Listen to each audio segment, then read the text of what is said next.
Daily bytes में आप सबका स्वागत है। Welcome to Daily Bites all of you once again.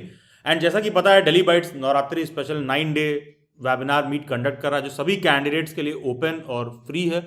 Free of cost आप इस सेशन में ज्वाइन करके जो भी आपके डाउट्स एंड क्वेरी हैं सारा कुछ आप डिस्कस कर सकते हो। बेसिकली सेशन में पार्टिसिपेट करने का फॉर्मल तरीका यही है कि ये जो डीबी वेबिनार लिखा है इसे लिख करके आपको इस नंबर पर व्हाट्सएप करना है एंड व्हाट्सएप हैंडलर आपको प्रोसीजर बता देंगे कि कैसे सेशन में ज्वाइन करना है, कैसे आपको बेसिकली लिंक आएगा। डे 1, 2, 3 पर हम लोगों ने रिक्रूटमेंट रूल्स के रिगार्डिंग बात किया। रिक्रूटमेंट रूल्स इंपॉर्टेंट क्यों है? क्योंकि रिसेंटली केवीएस और एनवीएस ने एलिजिबिलिटी क्राइटेरिया में कई चीज़ें अपडेट की हैं कि एक कैंडिडेट पहले जो उसका एलिजिबिलिटी क्राइटेरिया हुआ करता था तब में और अब में काफ़ी बदलाव आ चुका है, वो हमें देखने के लिए मिल रहा है।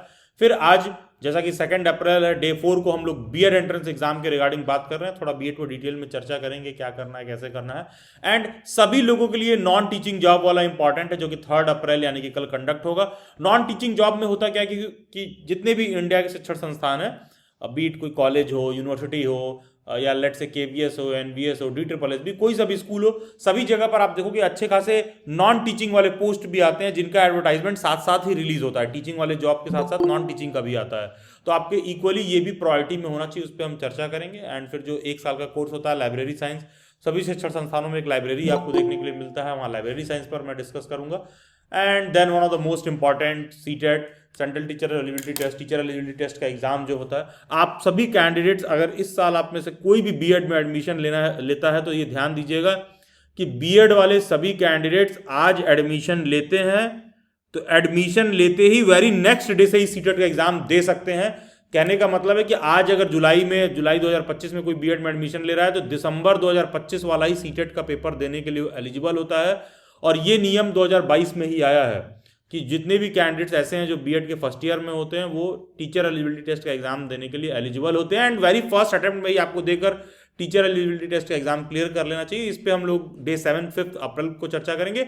एंड देन बहुत सारे लोग आते हैं भाई जो बीएड के साथ इधर उधर पीजी उजी का डिस्टेंस का डिग्री एनरोल किए रहते हैं बिना इस बात को समझे कि कल को पीजीटी वगैरह में जॉब वॉब पे अप्लाई करोगे तो आपको दिक्कत देखने के लिए मिलेगा। उसी कड़ी में इग्नू के तमाम डिस्टेंस डिग्री वगैरह पर हम लोग बात करेंगे, बीट, एमईजी, एमएचआई या फिर पॉलिटिकल साइंस वगैरह जो कुछ भी, इस पर हम डिस्कस करेंगे। And the 9th day, the most important day, हम लोग जॉब रेडी स्किल्स पर बात करेंगे along with your this degree वाला करियर जिसमें आप केवल इस दौड़ में लगे रहते हो कि डिग्री पाना है, डिग्री पाना है। ये डिग्री वगैरह किसी नौकरी का कोई गारंटी नहीं होता है। डिग्री एक महज एलिजिबिलिटी क्राइटेरिया है जो कल को कोई जॉब आएगा तो केवल और केवल आपकी न्यूनतम अर्हता जो होता है उसको तय करता है। तो एक कैंडिडेट का सस्टेन्ड वे में एफर्ट और फोकस इस बात पर होना चाहिए कि किसी भी तरह कर उसको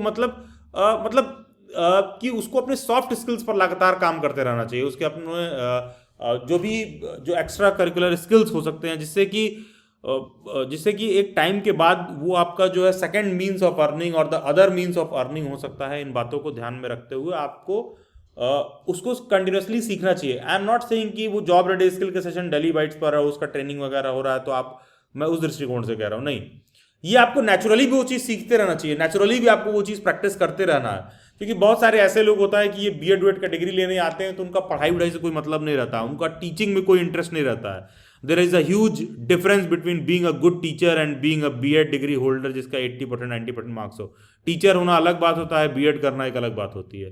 तो आपकी पूरी कोशिश होनी चाहिए कि हम डिग्री इस हिसाब से लें कि जो टीचिंग के विभिन्न आयाम हैं, जो विभिन्न स्किल हैं, वो सारा कुछ हम सीख पाएं और कहीं ना तो कहीं हम एक ऐसे शिक्षण संस्थान में पहुंचे जो जो जो टीचिंग के जो एक बेसिक वैल्यूज है वो आप में ऐड कर सके। देखो यार, हर साल हजारों लोग बीएड करते हैं लेकिन फिर भी किसी भी शिक्षण संस्थान में चले जाओगे ढंग के टीचर की हमेशा कमी रहती है।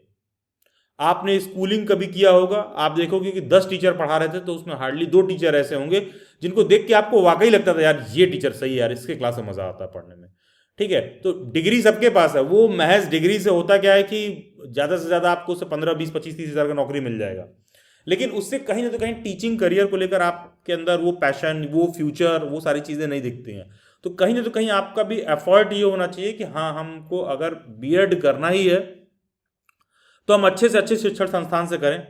हम इस हिसाब से प्रिपेयर करें कि हम इंडिया की जो भी मेजर सेंट्रल यूनिवर्सिटीज़ हैं उसका बीएड एंट्रेंस एग्जाम क्वालिफाई कर पाए। मैं ये नहीं कहता हूँ कि उन शिक्षण संस्थानों में जाने से आप कुछ बहुत विशेष ज्ञान अलग से कुछ अर्जित कर लोगे। हाँ, लेकिन एक बात है, बीएड का डिग्री बिल्कुल वैसे अर्जित करेंगे आप जो बीएड करने के मानक होते हैं, जो बीएड करने के स्टैंडर्ड्स सेट हैं, जो सारी चीज़ें आप लोगों को एक शिक्षण संस्थान में सीखना चाहिए। क्योंकि देखो बहुत सारे ऐसे बच्चे आते हैं कि सर डीयू में बीएड में एडमिशन लेने के बाद क्या रेगुलर क्लासेस जाना पड़ेगा क्या?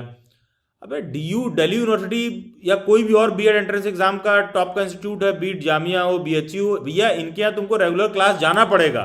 कोई इंस्टीट्यूट अच्छा है, उसके मानक अच्छे हैं, वो कागज पर लिखने से अच्छा नहीं होता है, जो वहाँ के स्टूडेंट्स हैं वो उसको अच्छा बनाते हैं। तो अगर किसी शिक्षण संस्थान को आपको लगता है कि हाँ इसके लिए मुझे एस्पायर करना चाहिए, वो डिमांड में है, तो भाई वो यूनिवर्सिटी वाले कुछ बेसिक वैल्यू होगा, ठीक है। वो ऐसा थोड़ी ना है कि एमडीयू और कुरुक्षेत्र की तरह तुमको बीएड में डिग्री के लिए कह रहे हैं कि अच्छा अच्छा ठीक है कल से तुम कॉलेज मत आना और जो है सीधे एग्जाम देने आइएगा या कुछ पैसा दे दीजिएगा, एग्जाम देने भी मत आइएगा, आपको हम डिग्री दे देंगे।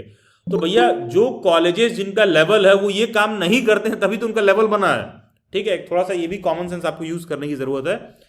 तो आपको पूरी कोशिश यही होनी चाहिए कि हम जो है अच्छे से अच्छे शिक्षण संस्थान के लिए एस्पायर करें। एंड 2025 में यहाँ तक आते आते एटलीस्ट आप लोगों को ये बात पता होगी कि अब majority of the central universities में बीएड के प्रोग्राम में एडमिशन सीयूईटी के एग्जाम के थ्रू हो रहा है, कॉमन यूनिवर्सिटी एंट्रेंस टेस्ट के एग्जाम के थ्रू हो रहा है, जो हमको पास्ट 2 ईयर से मार्च में होता हुआ देखने के लिए मिल रहा है बेसिकली।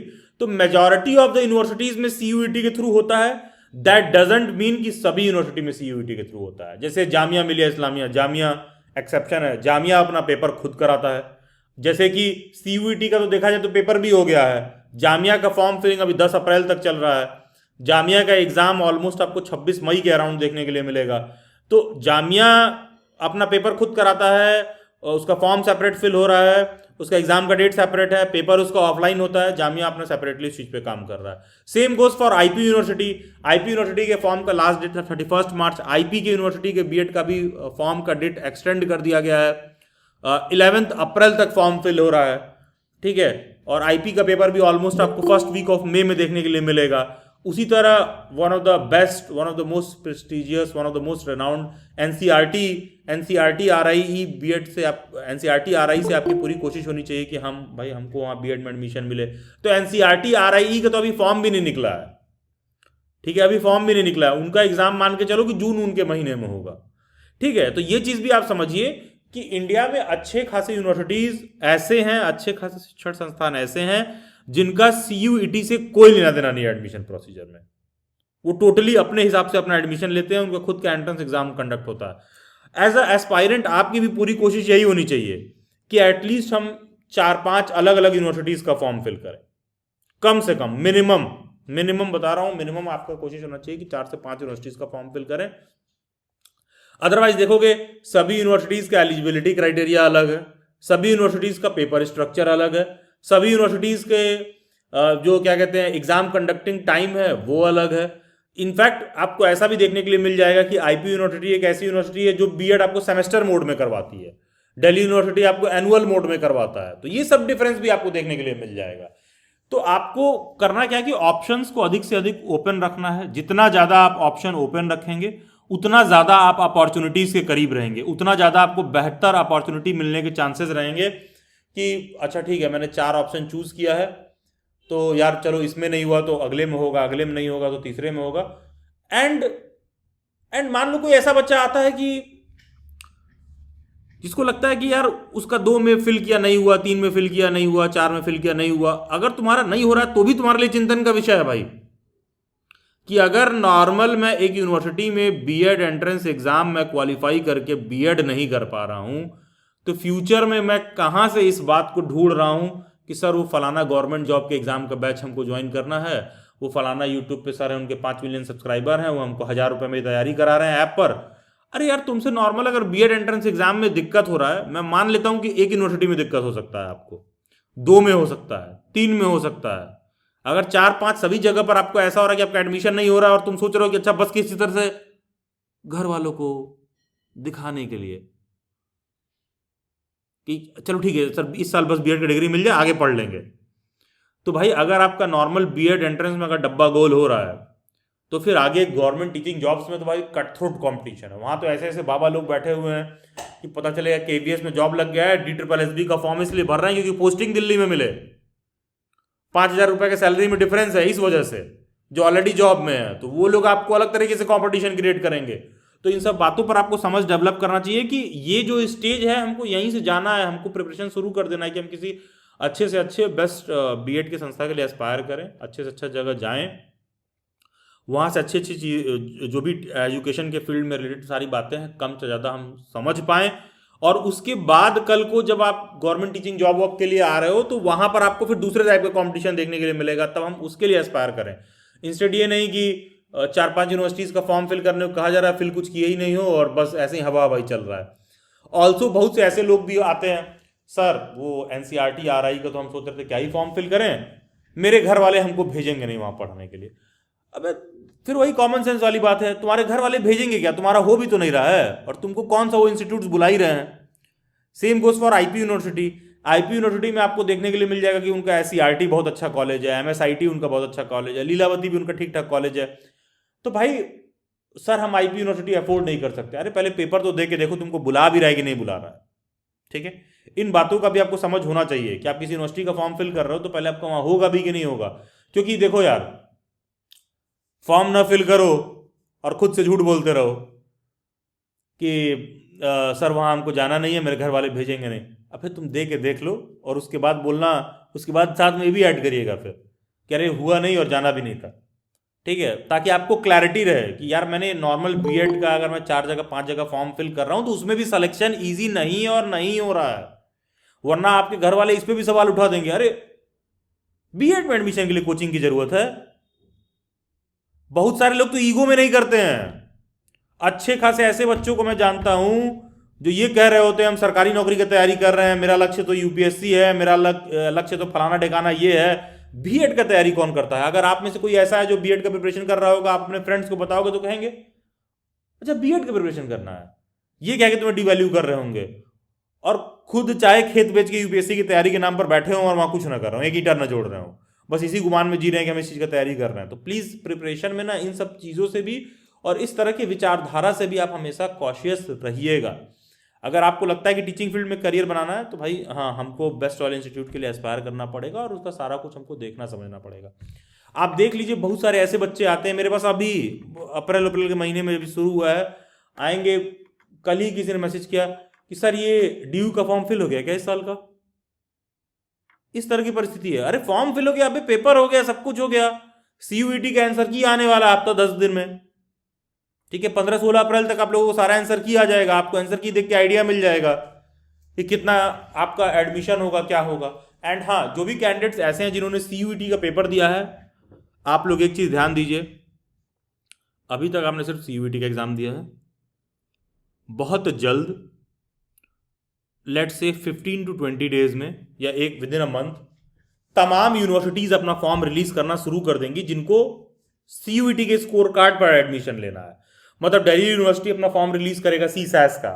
ठीक है, जब आप दिल्ली यूनिवर्सिटी का फॉर्म फिल करोगे तो बस होगा क्या, आपको पेपर नहीं देना रहेगा, आप CUET का स्कोर कार्ड वहां पर अपलोड कर दोगे। अपलोड क्या कर लोगे, वो सिस्टम इंटीग्रेटेड रहता है, वो खुद ही तुम्हारा स्कोर कार्ड उठा लेंगे वहां से।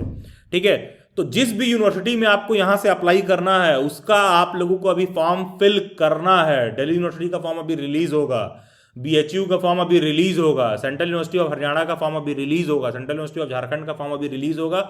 उनका जब फॉर्म रिलीज होगा, फिल करोगे तो बस होगा क्या, वो लोग CUET का एग्जाम नहीं कराते हैं। मतलब कहने का मतलब है कि वो लोग अपना एग्जाम नहीं कराते हैं, वो लोग क्या करेंगे, CUET के एग्जाम के स्कोर के बेसिस पर आपको सीधा मेरिट बना के एडमिशन दे देंगे। जितने बच्चे दिल्ली यूनिवर्सिटी में अप्लाई करेंगे उन सभी बच्चों का वो लोग CUET का स्कोर चेक करेंगे, स्कोर चेक करके वो लोग मेरिट बना के आपको एडमिशन दे देंगे, सीधा, कोई पेपर नहीं होगा। बेसिकली CUET के एग्जाम का यही कॉन्सेप्ट है। तो बहुत जल्द ये सब भी फॉर्म्स रिलीज होंगे, तो उसको लेकर भी आप कॉशियस रहिएगा कि CUET का कौन कौन सा यूनिवर्सिटीज है जहां आप अप्लाई करना चाहते हो। जब फॉर्म रिलीज हो तो आप उसका फॉर्म फिल करिए और वहां पर अपना CUET का स्कोर कार्ड भी आप अपना फिल करेंगे।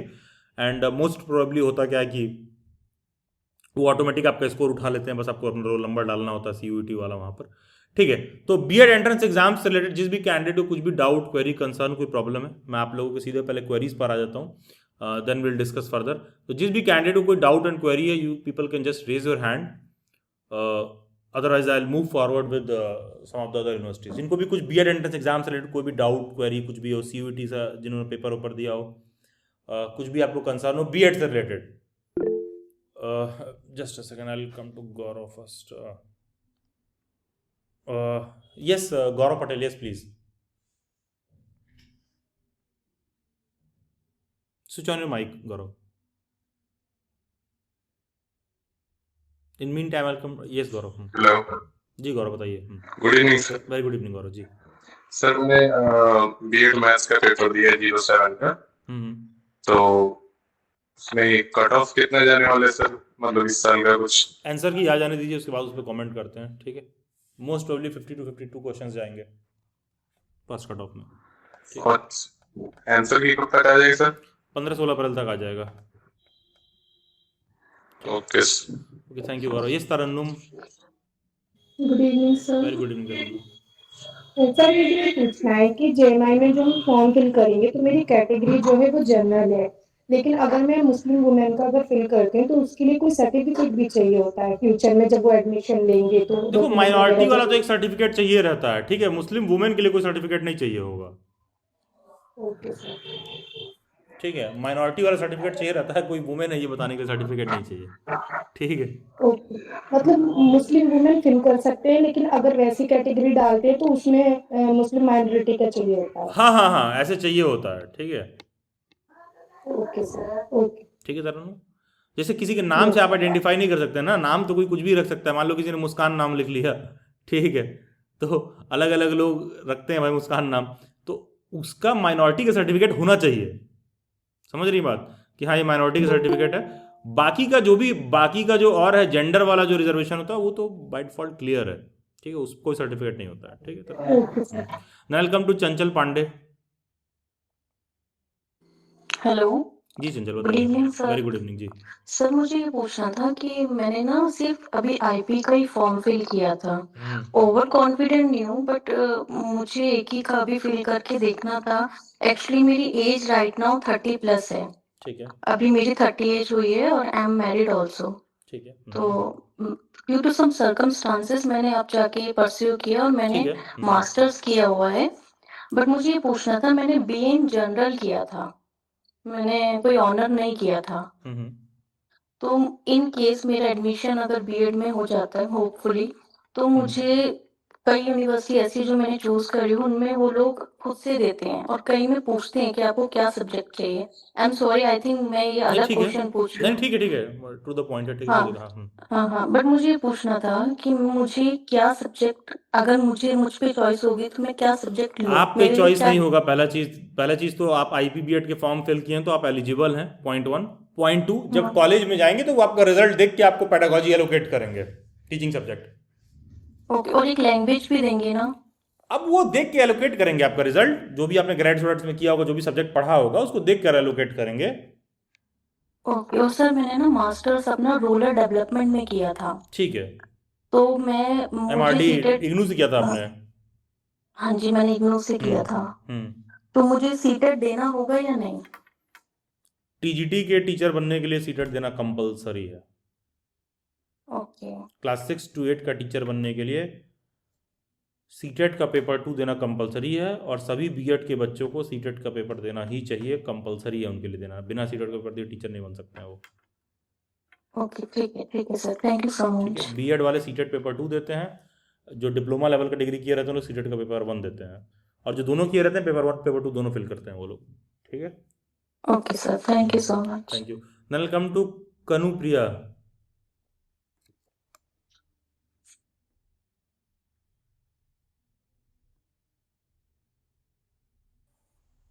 Good evening sir. Very good evening Kanu. Sir मेरा ये डाउट था कि मैं अभी बीएससी लास्ट ईयर में हूँ, मेरे इस बार फाइनल हो जाएंगे, तो मुझे डीयू में बीएड में एडमिशन लेना था सर। तो मेरे एंट्रेंस एग्जाम कब, मतलब कौन से मंथ में होंगे ये स्टेज? हो गया बेटा एंट्रेंस एग्जाम, जब जाओ तभी सर सब मैं होगा। 2026 में मेरा एग्जाम हो सकता है, 25 में तो नहीं होगा? अब आपका पेपर 2026 में होगा, मार्च में। Okay sir, thank you sir, ये पूछना था। एक्चुअली मेरा कोर्स लेट चल रहा है सर, अभी मेरे खुद मई जून में जाके मुझे रिजल्ट मिलेगा लास्ट ईयर का। सबका ऐसा ही है, और लोगों को अगस्त सितंबर में मिलेगा, तुमको तो मई जून में मिल रहा है, लेकिन वो लोग पेपर दिए हैं, ठीक है, क्योंकि वो एलिजिबल होते हैं। Okay sir, thank you sir. ठीक है, एंड जब जाके तभी सवेरा, there is nothing to be about thank you, be sorry for yourself first thing, just go on daily bites and check the DU BEd 2025 playlist, at least आपको पता चले कि पेपर कब हुआ, क्या प्रोसीजर था, सो दैट 2026 में वही गलती आप फिर ना करें। Okay sir, thank you. ठीक है, okay, thank you. Anyone else, any doubt? अच्छा, yes Mansi. Good evening sir. Good evening Mansi ji, बताइए। ये सर मुझे ये पूछना था कि अभी आपने बोला ना कि कई बच्चे दोनों मतलब फिल करते हैं सीटेट पेपर जिन्होंने 1 भी और DLED कर 2 भी। रखा है वो लोग फिल करते हैं। ओके ओके, तो सर बीएड के मतलब जैसे मैं बीएड करूंगी तो मैं सिर्फ सीटेट पेपर 2 दे सकती हूँ, जी 1 नहीं दे सकती? नहीं। Okay okay. ठीक है, thank you Mansi. Then I will come to Alina Khan. Good evening sir. Good evening Alina ji. Sir मुझे अपनी कैटेगरी को लेके डाउट था, मतलब जो जामिया में मैंने प्रोस्पेक्टस में देखा है तो उन लोगों ने मतलब बीएड की सीट्स जो है वो मतलब इंग्लिश, हिंदी और उर्दू मीडियम में डिवाइड कर रखी है। तो मैंने इंग्लिश मीडियम में देखा कि मतलब हिस्ट्री में तो सीट्स ही नहीं है मुस्लिम वुमेन की, तो मैं कौन सी कैटेगरी पे डालूं, मतलब जनरल या मुस्लिम? तो जनरल कोई भी होता ही है, तुमको मुस्लिम वुमेन में हो तो वो डालो। सर उसमें सीट्स नहीं है ना हिस्ट्री के लिए। तुमको जो पूछा जा रहा है फॉर्म में वो डालो, ठीक है, तुम्हारा जो कैटेगरी है उसको फिल करो, तुम अपना दिमाग ये मत लगाओ कि उसमें सीट कितना है। अगर तुम्हारा कैटेगरी मुस्लिम वुमेन है तो चुपचाप मुस्लिम वुमेन फिल करो। अब उसमें कितना सीट है क्या होगा, let them do their job, ठीक है, it is none of your business कि जनरल में कितना सीट है उसमें कितना सीट है। अगर तुम्हारा कैटेगरी में ये आता है कि मेरा मुस्लिम वुमेन है तो आप मुस्लिम वुमेन सेलेक्ट करिए, ठीक है। जबरदस्ती नहीं कि उसमें जनरल में तो जाके हम जनरल वाले में घुस जाएं, बिना रिजर्वेशन किस तरीके से एलोकेट होता है। अगर ये बातें आपको नहीं समझ में आती हैं तो आप अपना दिमाग जरूरत से ज़्यादा मत अप्लाई करिए उसमें। आप चुपचाप मुस्लिम वुमेन है तो मुस्लिम वुमेन सेलेक्ट करिए, अदरवाइज क्या कॉन्सिक्वेंसेज होंगे अभी आप समझ नहीं पा रही हैं, ठीक है। रिजर्वेशन इस तरह से नहीं होता है कि मन किया कि जब जनरल वाले में चले गए, जब मन किया उसमें चले गए, जो आपका है आप उसी को फिल करिए, ठीक है। और कोई बच्चा किसी कैटेगरी में नहीं सेट कर रहा है तो बाय डिफॉल्ट जनरल है, उसको चूज नहीं करना है, ठीक है, बाय डिफॉल्ट जनरल है। और आपका जामिया का पेपर आ रहा है सर पर, आप फॉर्म फिल कंप्लीट होने वाला, आप इसमें उलझी हुई हैं कि मेरा कैटेगरी क्या है, मुस्लिम वुमेन है, सेलेक्ट करके उसको कंप्लीट करिए और सीट उठ मत गिनिए, चुपचाप प्रिपरेशन करिए उसका। सर और मुझे ये भी पूछना था कि मुझे डीएलएड का फॉर्म भी फिल करना चाहिए? हाँ, ये आप फिल कर सकती हैं, व्हाई एससीईआरटी नॉट। वाले जो भी फॉर्म यस निकले यस हैं। यस, बिल्कुल फिल करिए, ठीक है। और एक चीज़ और, जामिया में सीट हिंदी, इंग्लिश, उर्दू में डिवाइडेड इसलिए नहीं है कि उनको सीट डिवाइड करना है। अरे सिंपल सा बात है भैया, नॉर्मल किसी यूनिवर्सिटी में क्या होता है, 2 मीडियम होता है कि या तुम अंग्रेजी मीडियम में पढ़ोगे या तुम हिंदी मीडियम में पढ़ोगे। तो भाई जामिया माइनॉरिटी बेस्ड इंस्टीट्यूट है तो उनके पास एक मीडियम और है, उर्दू मीडियम है। तो अब भाई जो लोग उर्दू में पढ़ना चाहते हैं वो उर्दू मीडियम चूज करें, भाई जो हिंदी में पढ़ना चाहते हैं हिंदी मीडियम चूज करें। अब तुम ये मत देखो कि अरे मैं तो इंग्लिश मीडियम की हूँ, उर्दू वाले में सीट ज़्यादा है। अरे भाई वहाँ थ्रू आउट द सेशन पढ़ाई फिर उसी में होगा, उसी भाषा में, फिर आपको दिक्कत होने लगेगा, ठीक है। अभी लास्ट टू लास्ट ईयर नहीं, 1 साल पहले जामिया में मेरी एक स्टूडेंट थी, उसका क्या था कि उसका मीडियम इंग्लिश था या शायद उसका मीडियम हिंदी था। उसने क्या किया था, फॉर्म में इंग्लिश मीडियम वाला चूज कर लिया था। अब इंग्लिश मीडियम वाले रैंक से उसको एडमिशन मिल गया। जब वहाँ कॉलेज में गई तो भाई वो एडमिशन के फर्स्ट ईयर में तो मेरे को हर दूसरे दिन मैसेज करती थी, सर प्लीज़ सर कुछ भी बताइए सर, कैसे मैं चेंज करूँ। क्यों, वो पूरा हिंदी मीडियम की है, वहाँ शुद्ध अंग्रेजी में पढ़ा रहे हैं, क्योंकि वो सेक्शन उसी हिसाब से डिवाइडेड है ना, English medium, Hindi medium, Urdu medium. तो आप जिस मीडियम की हैं, आप जिस कैटेगरी की हैं, आप वही चूज करिए, उसको फ्लिप फ्लॉप मत करिए आपस में इधर उधर, ठीक है। उसका बहुत दिक्कत हो जाएगा बाद में आपके लिए वो, ठीक है। तो आप सीट उठ मत गिनिए, आप देखिए आप इंग्लिश मीडियम की हैं, आप मुस्लिम वुमेन है तो English medium Muslim women, that's all, ठीक है। Hindi medium Muslim women, that's all. अगर आप Urdu medium, Urdu as a medium use करें तो Urdu medium, and that's all, ठीक है। एंड कोई भी ऐसा बच्चा है जो जामिया का जो डेली बैट्स पर लास्ट वाला प्रिपरेशन क्लास है, 4th बैच, आप लोगों को पता होगा वो अनाउंस था, वो 30 या 31 मार्च से उसकी क्लासेस शुरू होने वाली थी। तो उसकी क्लासेस अभी शुरू नहीं हुई हैं, उसकी क्लासेस आप मान के चलिए कि 8 या 9 अप्रैल के अराउंड शुरू होगा, ठीक है। तो कोई भी ऐसा बच्चा है कि तो उसकी क्लासेस 8-9 अप्रैल से शुरू होंगी, एंड कोई भी ऐसा बच्चा है जो जामिया का प्रिपरेशन क्लास ज्वाइन करना चाहता है डेली बाइट्स पर, चाहे डीएलएड का हो, चाहे जेएमआई बीएड का हो, या स्पेशल एजुकेशन का, आप उसको ज्वाइन कर सकते हो।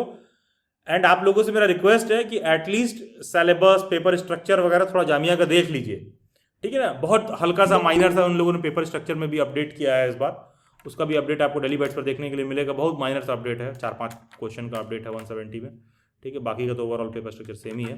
तो इन सब छोटी छोटी चीज़ों का भी थोड़ा ध्यान रखिए आप लोग। Okay, then welcome to Jyoti कुमारी।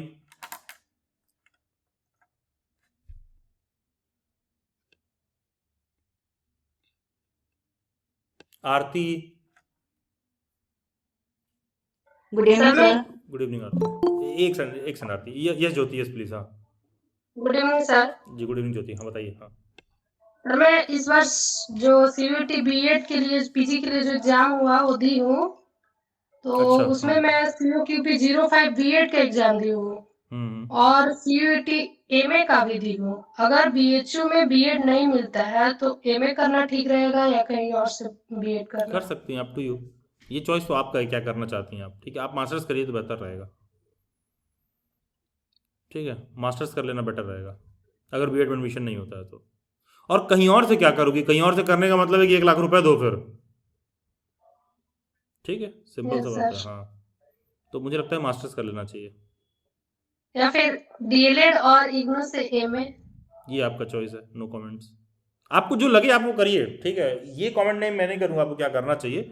मैं बस उसके प्रॉन्स कॉन्स बता सकता हूँ। डीएलएड वाला व्यक्ति भाई प्राइमरी का टीचर बनता है, ठीक है। तो आपको अगर डीएलएड करने का मतलब है तो आप डीएलएड कर लीजिए, डीएलएड भी कर सकती हैं, ठीक है। ये चॉइस आपकी है। देखो यार, ये सब सजेशन लेते समय ना कॉस्ट भी एक बहुत बड़ा फैक्टर होता है।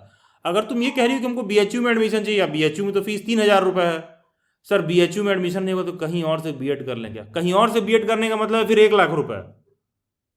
जी सर, ठीक है। मतलब वो 3,000 रुपये और 1 लाख रुपए में थोड़ा सा मतलब मुझे तो ठीक ठाक गैप दिख रहा है, ठीक है। आप उसको फील कर रही हैं कि नहीं, आप समझिए, ठीक है। तो ये चीज़ अपने माइंड में रखिए कि क्या चीज़ कह रही हो, तो वो चूज़ कर लीजिए। और एमए के बाद बीएड करने में फ़ायदा ये है कि बीएड तब तक 1 साल का हो जाएगा मास्टर्स के बाद वाला, जी सर। तो आपका 3 साल में एमए बीएड दोनों हो जाएगा, ये चीज़ है, ठीक है। एंड हाँ, बाकी डीएलएड भी बैड ऑप्शन नहीं है, डीएलएड भी इज़ अ गुड ऑप्शन, करना चाहिए, कर सकती हैं, ठीक है। Okay sir, thank thank you. Yes Aarti, yes please. हाँ जी, good evening sir. Good evening Aarti. Sir मैंने रिसेंटली आईपीबीएड का स्पेशल एजुकेशन का एग्जाम फिल किया था, एग्जाम फॉर्म फिल किया था एंट्रेंस एग्जाम का, एंड इसके एग्जाम्स कब तक होंगे? फर्स्ट वीक ऑफ मई में। मई में? ओके सर, फिर अगर मैंने क्लियर कर लिया, बाय चांस हो गया क्लियर, तो क्या मुझे सीटेट का भी देना पड़ेगा? जी जी जी बिल्कुल। अच्छा, ओके। एंड सीटेट के कब तक निकलेंगे फॉर्म्स वगैरह? सीटेट का जुलाई में आएगा, जब आएगा तो डेली बाइट्स पर अपडेट देखने के लिए मिलेगा। बीएड फर्स्ट ईयर वालों के लिए डेली बाइट्स पर सीटेट का अलग से प्रिपरेशन क्लास भी होता है, वो अपडेट आपको देखने के लिए मिलेगा। मान के चलो, इन शॉर्ट में बता दूं कि मई के फर्स्ट वीक में आपका जो है एग्जाम होगा, मई के एंड तक आपका रिजल्ट आ जाएगा, एंड जून के फर्स्ट वीक में ये लोग एडमिशन वगैरह शुरू कर देंगे। 16 अगस्त तक सभी बच्चों का एडमिशन हो जाएगा आईपी में, ठीक है। फिर बहुत सारे ऐसे बच्चे रहेंगे भाई जो क्वालिफाइंग ईयर में रहते हैं, किसी का रिजल्ट अगस्त में आएगा, सितंबर में आएगा, तो वो लोग अपना रिजल्ट देंगे। कुछ एडमिशन में कुछ बच्चों का शिफ्ट उफ्ट होगा, बाकी बच्चे जो अपना एडमिशन ले लिए रहेंगे वो दिसंबर वाले सीटेट का प्रिपरेशन शुरू कर दें। Okay sir. सर वैसे मेरी प्रिपरेशन तो ठीक चल रही है एंट्रेंस एग्जाम के लिए, बट थोड़े बहुत डाउट्स रहते हैं, क्लियर करने के लिए कोई है नहीं, तो उसके लिए कोई सजेशन दे सकते हो आप? कड़ी लगन, मेहनत, संघर्ष, कौन रहता फिर है भी मदद सर करने के लिए? काफी सारे डाउट्स रह जाते हैं ना, तो यहाँ पे मीन्स कोई भी नहीं है मेरे तो नियर बाय या कौन फिर क्लियर करेगा? बताइए, आपके नियर बाय कोई नहीं है क्लियर करने वाला, तो दूर कहाँ दुनिया मदद करेगी आपकी? वही तो सर, अगर आपकी कोई क्लासेस वगैरह जो थोड़ा कम प्राइस में, मैंने आपकी क्लासेस देखी, वीडियोस वगैरह भी देखी यूट्यूब में, सब्सक्राइब भी कर रखा है, तो मेरी प्राइस काफी ज्यादा है, कॉस्टली है, अच्छा, कॉस्टली है, तो इसलिए। हाँ अच्छा ठीक सर। है। ठीक है, वैसे तो देखिए, देखने का नज़रिया होता है। डेली बैट्स की क्लासेस कॉस्टली नहीं है। होता क्या है कि डेली बैट्स की क्लासेस वो ऐप में नहीं कंडक्ट होती हैं। जैसे आप मेरे से अभी बात कर रही हैं ना, हमारी क्लास भी ऐसे ही कंडक्ट होती है। अब होता क्या है कि एक बैच में अगर 4 टीचर पढ़ा रहे होते हैं अलग अलग सब्जेक्ट के, जैसे अगर मेरा आईपी के बैच है, मैं मान लो जनरल अवेयरनेस पढ़ा रहा हूँ, कोई टीचर इंग्लिश पढ़ा रहा है, कोई टीचिंग एप्टीट्यूड पढ़ा रहा है, कोई मैथ पढ़ा रहा है, तो अगर 4 टीचर किसी बैच में पढ़ा रहे हैं और महीने 1.5 महीने 2 महीने बैच चल रहा है, तो मतलब 4-5 हज़ार रुपये बहुत नॉर्मल है, क्योंकि उससे कम नहीं किया जा सकता है। उसका रीज़न ये है कि आईपी यूनिवर्सिटी कोई एसएससी का एग्ज़ाम नहीं है कि एसएससी का फॉर्म निकला है, किसी को बोलने की ज़रूरत नहीं है, पूरी दुनिया को सरकारी नौकरी का भूख है और 10 लाख लोग ऐसे ही फॉर्म फिल कर दिए हैं और फीस किसी ने 1,000 रुपये भी कर दिया, 1,000 लोग भी ज्वाइन कर लिए तो उनका काम हो गया। ठीक है, तो मतलब वाकई बताएं कि कोई उस चीज़ का प्रिपरेशन कराता है, वही बहुत बड़ी बात है, क्योंकि वो बहुत कॉस्ट इफेक्टिव नहीं रहता है। तो ठीक है, मैं आपके इस बात का सम्मान करता हूँ, आपके लिए इंडिविजुअल लेवल पे बिल्कुल मैटर कर रहा होगा 4-5 हज़ार रुपये, लेकिन ये भी समझिए कि 4-5 फैकल्टीज़ पढ़ाते हैं, रोज़ 3 घंटे टाइम देना, और फिर आईपी जैसी यूनिवर्सिटी मतलब कितने ही लोग फॉर्म फिल करते हैं।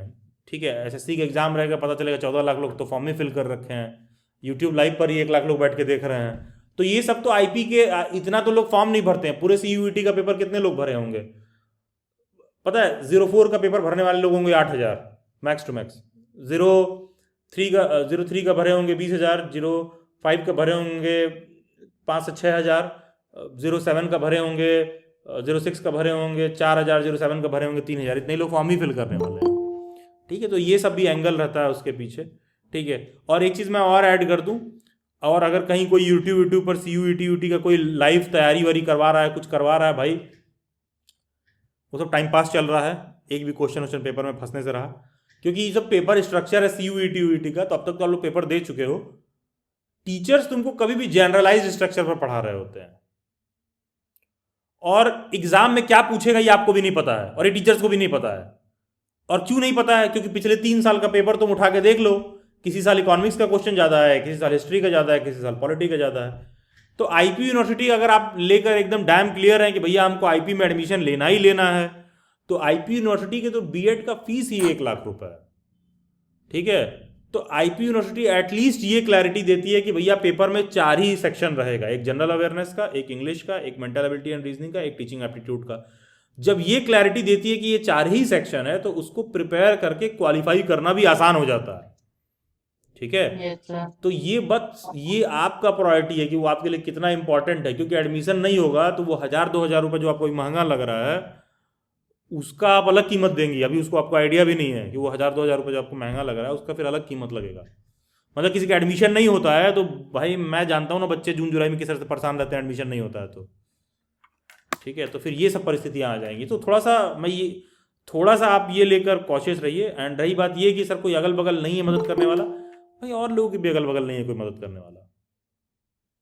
Okay sir. ठीक है, और लोगों के साथ भी यही सब प्रॉब्लम्स है। ठीक है, please get this point as, यहाँ 90% लोग ऐसे हैं जिनके अगल बगल कोई नहीं है गाइड करने वाला, मदद करने वाला।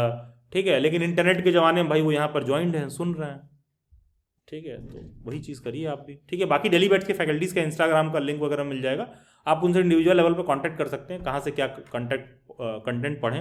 या डेली बैट्स पर एक यूट्यूब पर सिलेबस का पूरा वीडियो होगा, जहाँ लाइन बाय लाइन मैंने सिलेबस एक्सप्लेन कर रखा है आईपी का, आप उसको देख सकती हैं। Okay, thank you sir. ठीक है, thank you. Then welcome to and बाकी कोई और ऐसा बच्चा है जिसको आईपी का प्रिपरेशन क्लास ज्वाइन करना है, तो आईपी का हमारा प्रिपरेशन क्लास अभी आई गेस 29 या 30 तारीख से शुरू हुआ है, तो उसमें अभी हार्डली 1-2-3 ही क्लास हुआ है। तो कोई ज्वाइन करना चाहे आईपी बीएड का प्रिपरेशन क्लास, तो कोई ज्वाइन कर सकता है अभी भी। ठीक है, 2-3 क्लास हुआ है, उसका रिकॉर्डिंग आप लोगों को मिल जाएगा, वो आप रेफर कर लीजिएगा। Then welcome to Thakur Majhi, then welcome to Shweta. Yes Thakur Majhi. Sir good evening sir. जी गुड इवनिंग, बताइए। सर मैं सीयूईटी बीएड का दिया हूँ एग्जाम। ठीक है जी। सर उसके बाद मैं उड़ीसा से बिलोंग करते हैं सर। ठीक है। जब मैं उड़ीसा बीएड फॉर्म आएगा तो ऑनलाइन करूंगी? नहीं, बिल्कुल दीजिए, उड़ीसा बीएड का फॉर्म आपको फिल करना चाहिए, अपने स्टेट यूनिवर्सिटी का फॉर्म बिल्कुल फिल करना चाहिए। हाँ सर, उसके मेरे को सेंट्रल गवर्नमेंट में केबीएस, एनबीएस, एकलव्य से यदि मैं जब पकाऊंगा टीचिंग करूंगा तो कोई दिक्कत नहीं होगा ना? नहीं, कोई दिक्कत नहीं। आपने उड़ीसा बीएड से बीएड कर रखा है तो कोई दिक्कत नहीं है। एकलव्य में हो चाहे केवीएस एनवीएस में, कोई दिक्कत नहीं है। एंड आप उड़ीसा से हैं तो आपके लिए तो एकलव्य वाले स्कूल्स का ऑप्शन ही बहुत सारा ओपन होगा। हाँ सर। तो आपको उससे कोई दिक्कत नहीं होगा। ठीक है, बिल्कुल करिए। हाँ सर। ठीक है, ठीक है सर, ठीक है, okay, thank you. Then I come to धन्यवाद श्वेता। सर। हाँ, ओके, कुछ और doubt? Okay, Shweta, yes please Shweta, then Muskan, then I come to Jyoti. Good evening sir. जी, good evening Shweta ji, yes please. हाँ सर, जैसे कि मतलब आपके वीडियो से पहले भी पता चल चुका है कि जो मोस्ट प्रॉब्लली सारी यूनिवर्सिटी है वो कॉमन जो 03 का पेपर मतलब कोड है सीयूटी का, उससे मतलब एडमिशन लेती है बीएड में। तो मुझे ये पूछना था कि जो हरियाणा वाली मतलब जो यूनिवर्सिटी है जैसे सेंट्रल यूनिवर्सिटी ऑफ हरियाणा है, तो उसमें जैसे कि अगर मतलब मेरा एडमिशन का होगा तो वो बाद में हमारा सब्जेक्ट डिवाइड करेंगे ना, बिकॉज मेरा यस, साइंस बैकग्राउंड से होगा। ठीक है, आपका दिक्कत नहीं होगा, ऐसे भी आपका साइंस बैकग्राउंड का सब्जेक्ट, आपको कोई प्रॉब्लम नहीं होगा सेंट्रल यूनिवर्सिटी ऑफ हरियाणा में भी। ठीक है, ठीक ओके है, central sir. University of Haryana और अच्छा है, सर 28-30 हज़ार रुपये फीस भी है उनका, और ठीक है, सेंट्रल यूनिवर्सिटी ऑफ हरियाणा अच्छा जगह है पढ़ने लायक।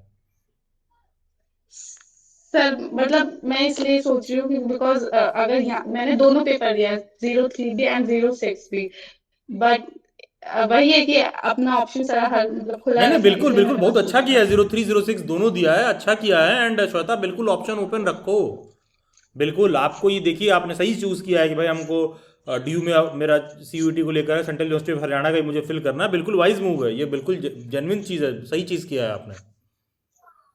ठीक है, ओके सर। हाँ, तो उतना आप सर लेके चलिए। हाँ, उसकी मतलब जैसे फॉर्म वॉर्म वगैरह निकलेगा या क्या, तो वो मुझे मतलब डेली उस पर देखना पड़ेगा, मतलब जो उसका डेली नहीं श्वेता, एक हफ्ते ऑफिशियल में, वेबसाइट। हफ्ते में एक दिन रखो कि हर संडे को मैं चेक करूंगी। Okay sir. ठीक है, क्योंकि अगर फॉर्म ओके निकलेगा भी तो भी 20 दिन का समय देते हैं फिल करने के लिए। हाँ, तो ओके तुम सर। लेके तो चलो कि अब उसकी हर जो संडे कट को ऑफ मेरा यही मतलब काम है उसकी चेक करना। उसकी जो प्रोसेस होगी जैसे डीयू में का मतलब होता है वैसे ही रहेगा ना एकदम एडमिशन का, एकदम या एकदम, मतलब सभी कुछ ये डिफरेंट है? यूनिवर्सिटीज अपना फॉर्म फिल कराएंगी, सीयूईटी के स्कोर से मेरिट बना के सीधा admission. Okay sir, thank you sir, बस ठीक है, इतना ही था हाँ मेरा। ठीक है, okay, thank you Shweta, all the best. Then I come to Mohammad thank you. Imtiaz. Yes sir, good evening sir. जी, गुड इवनिंग इम्तियाज, बताइए। सर मेरा पेडागोजी को लेकर डाउट है सर। जी सर सर। जैसे मैं जामिया में एडमिशन लेता हूँ बीएड में, तो यहाँ पेडागोजी क्लियर है कि यहाँ उर्दू सब्जेक्ट मिल जाता है, पेडागोजी उर्दू है। तो अगर फिर मैं आईपीयू में मेरा एडमिशन होता है तो क्या वहाँ पेडागोजी उर्दू मिल जाएगा? नहीं नहीं, पेडागॉजी उर्दू नहीं है, लैंग्वेज उर्दू है जामिया में, तो वहाँ इंग्लिश हिंदी में से कोई एक चूज करेंगे लैंग्वेज आप। तो फिर सर कहते हैं कि मतलब बीएड में जो पेडागोजी होता है वो एक सब्जेक्ट होना जरूरी है फिर? कौन कहता है, बुलाओ उसको, क्या कहता है वो, कौन है कहता है तुमसे ऐसी कहते बातें? हैं अक्सर लोगों ने सुना हूं सर कि मतलब एक सब्जेक्ट होना जरूरी कौन है। लोगों से सुना है, बुलाइए उनको यहाँ पर। सर यहाँ पे तो कोई है ही नहीं सर। हाँ, तो कहाँ से सुन लिया जब कोई है नहीं तो? सर बिहार में जो बहाली हुई है इसके बेस पे भी हुई है, जिसका नहीं था मतलब उसको मतलब क्या कर सुना दिया है गया, आपने? हटा दिया। भैया, बीएड में जब एडमिशन होता है तो बीएड में क्या सब्जेक्ट है ये मैटर नहीं करता है, बीएड का डिग्री होना चाहिए। तो फिर सर जामिया में बीएड वो बीएड जो होता है उर्दू में तो एक सब्जेक्ट क्यों होता है फिर सर? अरे, उर्दू में एक सब्जेक्ट इसलिए होता है क्योंकि कोई बच्चा उर्दू में पढ़ना चाहे तो पढ़ सकता है। देखो उर्दू, एक सेकंड, पहले तो आप बात समझिए। मेरा क्लास, देखो यार सब लोग बात समझो, मेरा इंग्लिश एजुकेशन का मेरा मीडियम है, इसका मतलब ये नहीं हुआ कि मैं बीए इंग्लिश हूं। ठीक है, मेरा मेरा पढ़ाई का माध्यम अंग्रेजी यूज हुआ है, इसका मतलब ये नहीं हुआ कि मैं इंग्लिश में डिग्री लेके आ रहा हूं। उसी तरह मैं हिंदी बोल रहा हूं और मेरे पढ़ाई का मीडियम हिंदी है, इसका मतलब ये नहीं हुआ कि मैं बीए हिंदी हूं। तो उसी तरह कोई बच्चा अगर जामिया में जा रहा है तो वहां इंग्लिश हिंदी के साथ लैंग्वेज के तौर पर उर्दू ऑप्शन भी अवेलेबल है। तो उर्दू को एज ए सब्जेक्ट चूज करना पढ़ने के लिए और उर्दू को एज ए लैंग्वेज चूज करना पढ़ने के लिए अपना रोज बोलचाल के में दोनों दो अलग बातें हैं। पहले तो इस फर्क को समझिए। कोई बच्चा इंग्लिश ऑनर्स कर रहा है, कोई बच्चा हिंदी ऑनर्स कर रहा है, कोई बच्चा उर्दू ऑनर्स कर रहा है, तभी उसकी पढ़ाई उर्दू में है। ठीक है, अदरवाइज किसी के बोलचाल का माध्यम इंग्लिश हिंदी उर्दू है तो ये एक अलग बात है। जैसे मेरा बोलचाल का माध्यम आपसे हिंदी है, इसका मतलब ये नहीं हुआ कि मैं हिंदी में डिग्री लेके बैठा हूं। ठीक है, मैं किसी से अंग्रेजी में बात कर रहा हूं तो उस समय मेरा बोलचाल का माध्यम अंग्रेजी में, इसका मतलब ये नहीं हुआ कि मैं अंग्रेजी में डिग्री लेके बैठा हूं। तो उसी तरह जब जामिया से आप फॉर्म फिल कर रहे हैं तो इस पर लेकर क्लैरिटी रखिए कि भैया उर्दू एज अ लैंग्वेज आपका टीचिंग सब्जेक्ट है कि उर्दू एज अ मीडियम की बात कर रहे हो आप। ठीक है जी, तो इम्तियाज आप किस चीज़ के रिगार्डिंग बात कर रहे हैं? Yes sir. तो आप मीडियम के रिगार्डिंग बात कर रहे हैं। हाँ, तो मीडियम के सर रिगार्डिंग बात कर रहे हैं। तो जब आप मीडियम के रिगार्डिंग बात कर रहे हैं तो डजेंट मैटर कि किसी भी मीडियम में पढ़िए, किसी भी मीडियम में पढ़िए। Yes sir.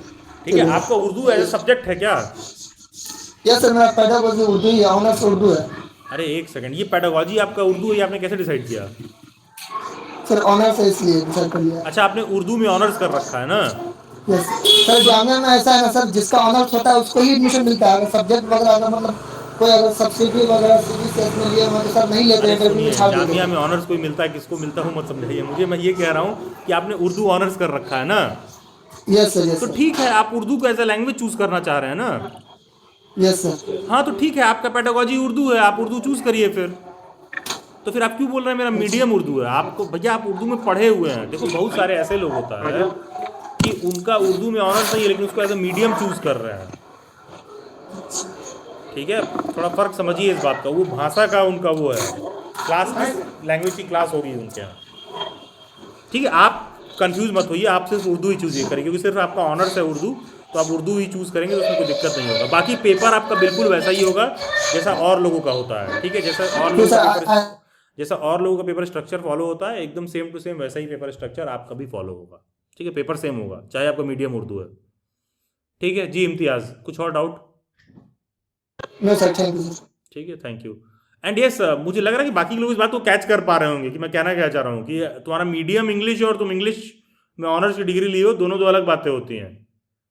ठीक है, किसी का मीडियम हिंदी है और वो हिंदी में ऑनर्स डिग्री रखा, भैया ये अलग बात है। खैर, then welcome to Chanchal Pandey. Hello. Ji Chanchal. Sir, मैंने वैसे अभी पूछा था आपसे, बट मुझे फिर से डाउट हो गया है। सब लोगों ने क्वेश्चन पूछा। मैंने ना बीए इन जनरल किया है। बीएड में आप कह रहे हो कि पेडागोजी बीए की आई मीन ग्रेजुएशन के हिसाब से होता है ना? तो मुझे क्या क्या सब्जेक्ट मिलेगा फिर सर? मैंने ऐसा कुछ नहीं बोला, आई डिनाई। सॉरी? मैंने ऐसा कुछ नहीं बोला किसी से। अच्छा, तो जिसने जनरल में किया हो बीए, जो ऑनर्स वाले उनका तो डिसाइडेड होता है, जिन्होंने जनरल में किया हो बीए। मैंने कहा तो कि मैंने ऐसा कुछ नहीं बोला, ये आप स्वयं से आपकी कोरी कल्पना है। ठीक है, तो उसका उत्तर भी स्वयं ही मिलेगा। ठीक है, अच्छा, आई ठीक कम है, टू नेक्स्ट ठीक है। कैंडिडेट निकिता।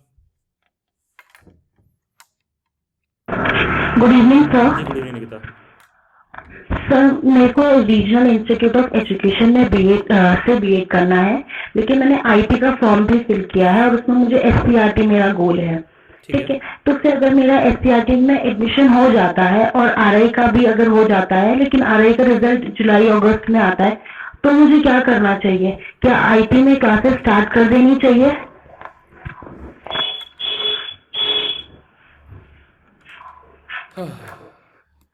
पहले 9 मन सरसों इकट्ठा करिए, फिर राधा के नाचने का व्यवस्था करेंगे। ठीक है, पहले आपका एडमिशन एससीईआरटी में हो जाए और आरआई में हो जाए।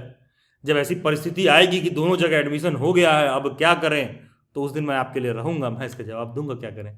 ठीक है, पहले ऐसी परिस्थिति आए कि आपका एससीईआरटी में हो सर, जाए। मैं अभी पोस्ट ग्रेजुएशन कर रही हूँ दिल्ली यूनिवर्सिटी से ही, और तो मैं इस साल मेरा कंप्लीट हो जाएगा। और लास्ट ईयर में मैंने रीजनल इंस्टीट्यूट ऑफ एजुकेशन का एग्जाम दिया था और उसमें मेरा हुआ भी था, इसीलिए मैं तो लास्ट ईयर हुआ तो कोई जरूर थोड़ी कि इस साल भी हो ही जाए। हाँ, ये तो है सर। अच्छा, ये है, ये मानती हैं? हाँ जी सर। चलिए ठीक है। तो निकिता, जब ऐसी परिस्थिति आएगी तब का तब देखेंगे, पहला चीज। और दूसरा चीज, अगर ऐसी परिस्थिति आएगी तो हो सकता है कि आपका एक जगह का फी डिफॉल्ट हो जाए, कोई बहुत बड़ी चीज नहीं है। ठीक है, आप ऐसा मतलब हो सकता है, कोई बहुत बड़ा चीज नहीं हो सकता, आपका एक जगह का फी लॉस हो जाए, उतने के लिए प्रिपेयर्ड रहिए। और लॉस क्या होगा फिर? ऐसी क्या कहते हैं, आरआई में फीस ही कितनी है? 12-13 हज़ार रुपये साल भर का, 14 हज़ार रुपये। ठीक है, पहले आप पेपर दे लीजिए, पहले आपका एससीईआरटी में हो जाए और आपको क्या कहते हैं आरआई में भी हो जाए, फिर उस पर बात करेंगे। ठीक है, वेलकम टू ज्योति। ज्योति कुमारी।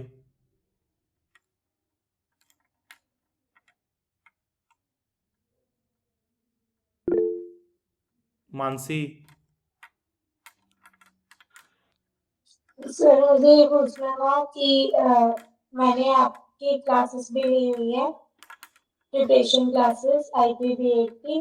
ठीक तो है। सर क्लासेस तो खत्म हो गई है, बट जैसे मैं मॉक सॉल्व कर रही हूँ ना, तो उसमें मुझे अभी भी कुछ डाउट्स आ रहे हैं, तो वो मैं कैसे क्लियर कर सकती अब हूँ तो ऐसा सर? तो तुमको एग्जाम तक आते रहेगा तो क्या किया जाए बताइए।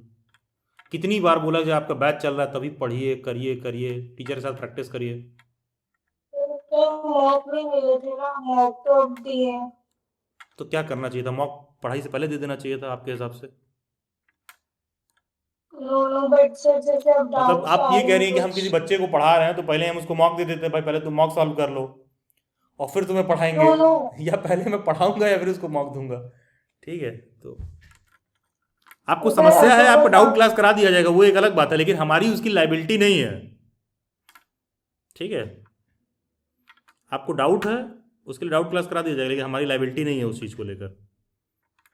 ठीक है, इस चीज़ को समझिए कि कोई बच्चा हमारे को पढ़ने आया, पढ़ा दिया गया, सारा कुछ करा दिया गया, अब उसको मॉक टेस्ट दे दिया गया, अगर उसको किसी मॉक टेस्ट में क्वेश्चन फंस रहा है तो ये हमारी लाइबिलिटी नहीं है। हम उसको क्या करेंगे, डाउट क्लास करा देंगे, ये चीज़ हम करा सकते हैं आपके लिए, ये करा दिया जाएगा। ठीक तो है, सर ज़्यादा से कब ज़्यादा ये हो होगी जाएगा। Doubt class? तो करा दिया जाएगा। ठीक है, देख लेंगे, और बच्चों से मैं कंसल्ट कर लेता हूँ, अगर ऐसा कुछ दिक्कत फेस कर रहे हैं तो करा देंगे। ओके सर, एक लास्ट क्वेश्चन था लेकिन मेरा। तुम अपना क्वेश्चन प्रिपेयर्ड रखोगी, जो तुम फुटकर में आती हो ना बार बार। ऐसे ही मैं जनरल अवेयरनेस पढ़ाता था तो चली आती थी कि सर मेरा रीजनिंग में क्वेश्चन फंसा हुआ है, ये फुटकर वाला आदत छोड़िए आप। ठीक है, फिर आप अपना सारा क्वेश्चन रखेंगी और फैकल्टी जब आया है तो क्लियर कर लेंगी। ये नहीं कि रात में 2 बजे हमको प्रॉब्लम फंसा है तो चलें सर को मैसेज कर दें। ठीक है, थोड़ा इस चीज़ का भी ध्यान रखिएगा। आप अपना क्वेरी सारा ओके रखिएगा, तभी फैकल्टी के साथ क्लास होगा। कोई भी डाउट ये नहीं ओके कि आप बैठ सॉल्व करने बैठे थे रात में 2 बजे मॉक और 2 ठो इंग्लिश के क्वेश्चन फंस गए तो कहाँ गया अभिलाष सर, उनको ढूंढ रहे हैं। ठीक है, तो ये चीज़ मत करिएगा। ठीक है। ओके ओके सर, एक लास्ट क्वेश्चन। जी जी, बताइए।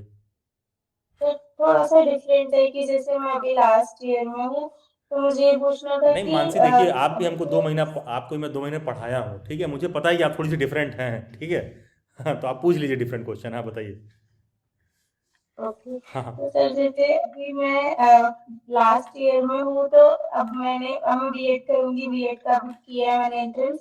तो फोर्थ ईयर जैसे सर, फोर्थ ईयर की रजिस्ट्रेशन हो गई है, तो फोर्थ ईयर मुझे साथ में बीएड के करना चाहिए या फिर थर्ड ईयर में ड्रॉप आउट करके सीधा बीएड पे फोकस करना चाहिए? अच्छा, तुम कह रही हो कि तुम ग्रेजुएशन 4 ईयर प्रोग्राम वाले में एनरोल्ड हो? नो नो सर, मैं एनरोल्ड नहीं हूँ, मैंने आई सेड दैट कि मेरा अभी लास्ट ईयर है, तो मैं अभी लास्ट सेमेस्टर के एग्जाम दूंगी मेरे। अच्छा, आप फाइनल ईयर में हैं? ये फाइनल ईयर है। ठीक है, इसके बाद फोर्थ ईयर तक ऑप्शन है कि मुझे फोर्थ ईयर करना है नहीं करना, वो मेरे ऊपर है। ठीक तो है वो। सर बस मैं ये पूछ रही हूँ कि मुझे बीएड के साथ साथ फोर्थ ईयर करना चाहिए या फिर सिर्फ बीएड पे फोकस करना चाहिए? ये आपकी चॉइस है, लेकिन मैं होता तो मैं बीएड पे फोकस करता थोड़ा ज़्यादा। ओके ओके, तो मतलब आप मुझे यही सजेस्ट करोगे कि मुझे बीएड पे फोकस नहीं, मैं करना होता तो चाहिए? ऐसा करता, मैं ऐसा सजेस्ट नहीं कर रहा हूँ आपको, क्योंकि देखो मैं किसी बच्चे को ये नहीं कह सकता हूँ कि यार तुम्हारा 4 ईयर का तुमको कंप्लीट करना है, तुम 3 ईयर में ही हट लो, ये तो मैं नहीं कहूँगा, ये चॉइस आपका है।